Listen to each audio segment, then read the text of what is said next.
Andrea and Chris Fabry used to live in this beautiful 5,500 square foot home with their 9 kids and 2 dogs.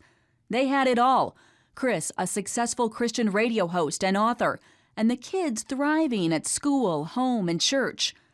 But in 2007, they discovered mold in this bathroom. The Fabrys cut into the wall, accidentally releasing spores and setting off a series of health problems. They ranged from rashes to diabetes, and then worse. Chris Fabry remembers 11-year-old Reagan's constant vertigo. This was a child I had to literally carry to the bathroom so he could throw up. And no doctor would say, they would say, you can't have vertigo all the time. That's not possible. 10-year-old Caitlin had to give up reading after her vision blurred.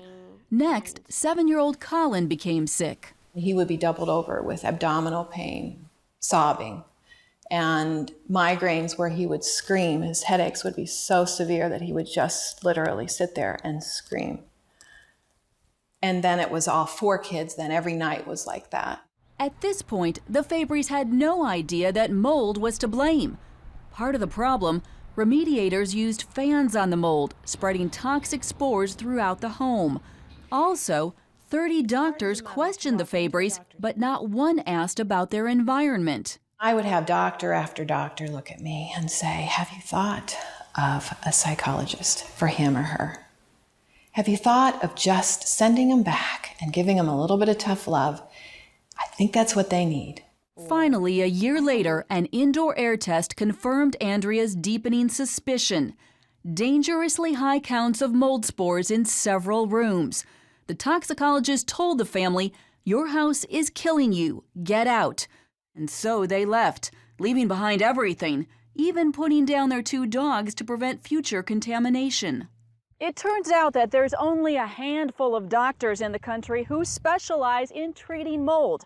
And so the Fabrys decided to move to Arizona to seek the help of Dr. Michael Gray, who specializes in treating mold and practices in rural Benson, just south of Tucson. The Fabrys have had a pattern of illness that reflects what we've been seeing with other patients. Gray says urine tests confirmed high levels of toxins in all 11 family members. But he doesn't blame their doctors. He blames the medical system. It is an area that is not well taught, and it is not well recognized. Dr. David Jacobs is a former HUD director and now leads research for the National Center for Healthy Housing.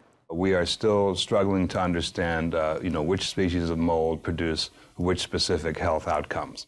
Jacobs estimates that up to 25% of U.S. homes have a mold problem. It's a recognized hazard going all the way back to Bible times. In Leviticus 14, the Lord commands Moses and Aaron to follow up on mold complaints. The priest must go in and check it. He must look carefully at the mold that is on the walls. Today, the World Health Organization says exposure to toxic mold can hurt the cardiovascular and pulmonary systems and even lead to death. The Department of Defense calls one type of mold proven lethal agents in warfare. A lengthy report cites symptoms including vomiting, bleeding, shock, and rapid death. These substances that we're talking about include amongst them the most toxic substances known to humankind that are naturally occurring in the environment. And because we use them for chemical warfare, we need to know how to protect our troops. But the EPA's website has just one paragraph on how mold can cause health problems. It emphasizes allergies and concludes research is ongoing. The trouble, says Jacobs, is Congress has failed to make mold a priority. There is no uniform training curricula that's out there that all the states can use and adapt. We do have that for lead and for radon. We're breathing mold right now. It's not whether or not there's mold in your home. It's just whether or not there's unsafe levels of mold in your home. David Collier's company cleans up mold. The key, he says, is keeping your home dry. There's a lot of opportunity for water to drip inside here, and it's a dark area. Areas to watch for: leaking pipes under sinks, water coming in around windows, and unventilated bathrooms. For the Fabrys, it's unknown if their Colorado home will ever be livable again. For now, They are simply trying to recover. The goal, healthy eating and avoiding public places which trigger newfound chemical sensitivities. Inspired to share what they've learned, Andrea is chronicling their journey on the web. We as people living in our homes don't know this. And I think we're going to wake up.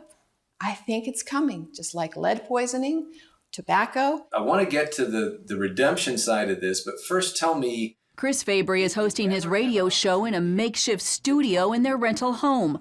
Off-air, he tackles mounting medical bills that insurance won't cover and is getting Reagan back on track with his new baseball team. We're together. My wife and I are closer than we've ever been. We have been able to go through this kind of tornado of the emotion, the roller coaster of the emotions and the loss, you know, all of our stuff, and the dogs, and the illnesses of the kids. And we've really seen God work in all of that. It's a long road to full recovery for the Fabrys, but they're armed with the grace of God and now a better knowledge of what they're dealing with. That will help them recover and possibly wake more people up to the dangers of mold. Reporting in Arizona, Heather Sells, CBN News.